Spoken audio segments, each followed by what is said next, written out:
really want to be a virtual assistant? So we're going to look at three different types of virtual assistants based on their schedules. And welcome to the business of being a virtual assistant.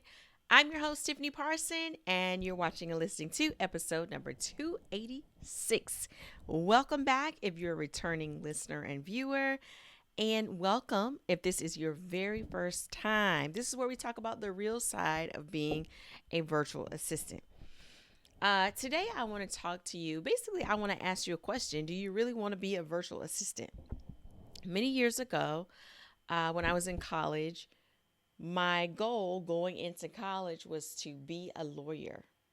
I had been saying since I was a small child that I was going to go to law school, that I was going to be a lawyer. Where that idea came from, I don't know. It could be my mom was a juvenile probation officer back then, and I would sometimes, be in her office, get exposed to court, different things like that. So that may be where the idea came from. I have no idea. This is why we shouldn't ask little kids, what do you want to do when they grow up? Because you only know what you see.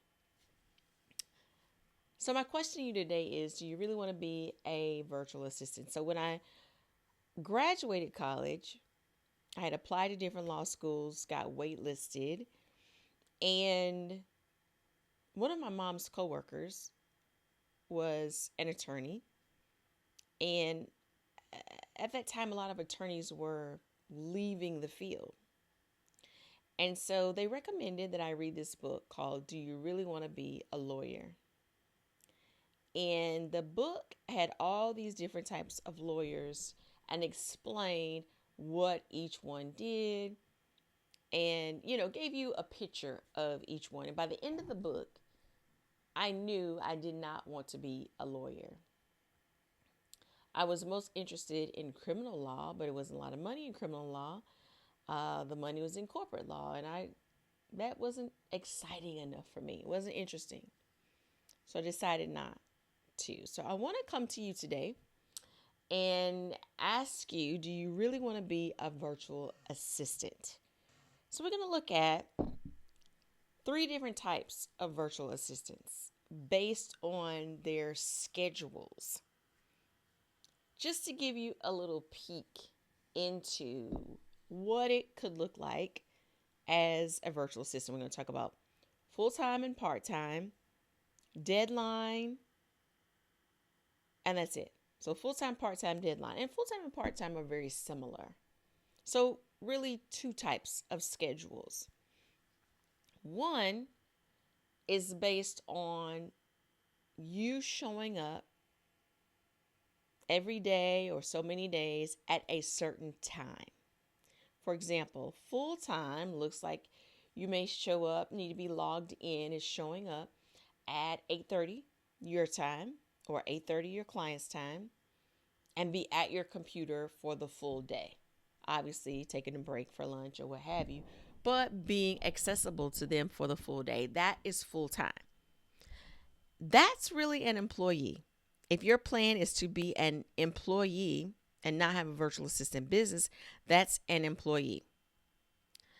As a contractor, a client cannot tell you what time to show up and what time to leave. You are a contractor. Now, they can ask you if you are available to be at this meeting at such and such time, but if they're expecting you to be somewhere every single day at a certain hour, and you're in the United States, and this probably applies in Canada as well, I'm not sure about other countries, that's an employee. So if you have a client right now, and the expectation is for you to be logged in at whatever time every day, or 3 times out of the day, however it works if you're part-time, then you're an employee. And that means that you shouldn't be paying your own taxes, meaning you shouldn't be getting a 1099 form. You should be getting a W-2 form. They should be taking the taxes out. And I'm not sure what that verbiage is for Canada, but I'm in the United States. I'm not sure about other countries. But that means they should be taking care of the taxes and everything for you. There should be some other benefits for you as well. I can remember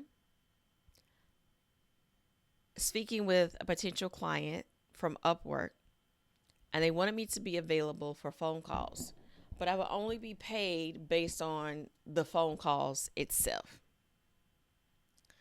I wouldn't be paid for my availability. And that just didn't work for me, because if you want me to be available to answer the phone or live chat, whatever it is, you should pay for availability.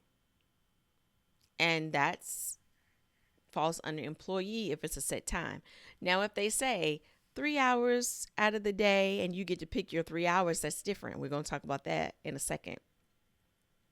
But this, you want to be very, very clear that clients are drawing a line between contract and employee. And some people are going to blur the lines because they want the benefit of a contractor.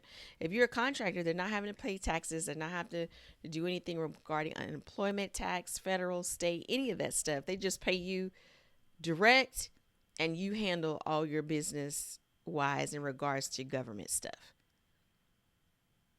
But they're benefiting from you with the full-time hours. It shouldn't work that way. It shouldn't work that way.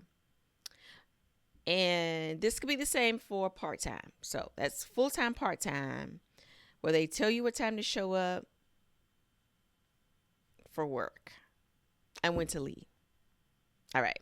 The other schedule, deadline specific. My absolute favorite is deadline specific.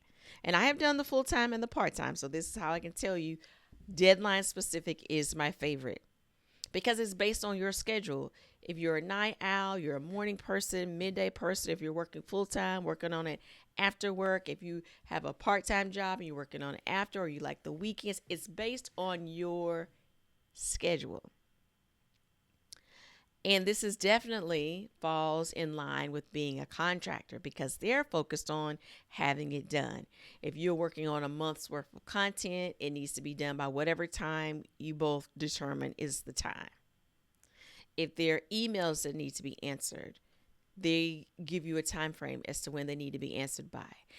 And it may be something you do every single day. Maybe you are answering emails every day, but they say as long as they're answered, as long as the day's emails are answered by 5, we're good. Then that leaves you, flexibility. Deadline specific. If you are working a job, you should not take on any projects outside of deadline specific. If you want to work as a contractor where you set your schedule, you determine when, where, who, and what, deadline specific. Deadline specific. So the day in the life of a full-time is just like a full-time job. You worked a full-time job, you know what that looks like. The only difference is you're in your house at your computer, or you're traveling but you're at your computer the whole time. And I have done both, and it's not fun. It's not fun.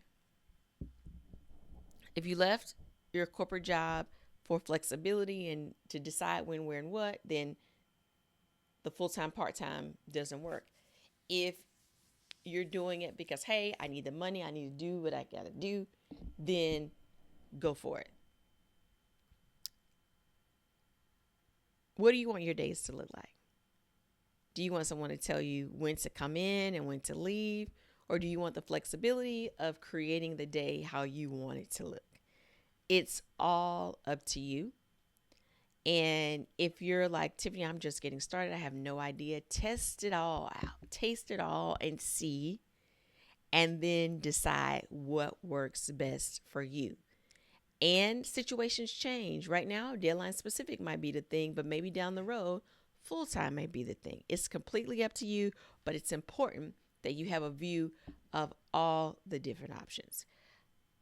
In the next series of this, Do You Really Want to Be a Virtual Assistant? We're going to break it down on what it looks like based on the category of virtual assistant. Thank you so much for watching and listening. You have a wonderful and fantastic day.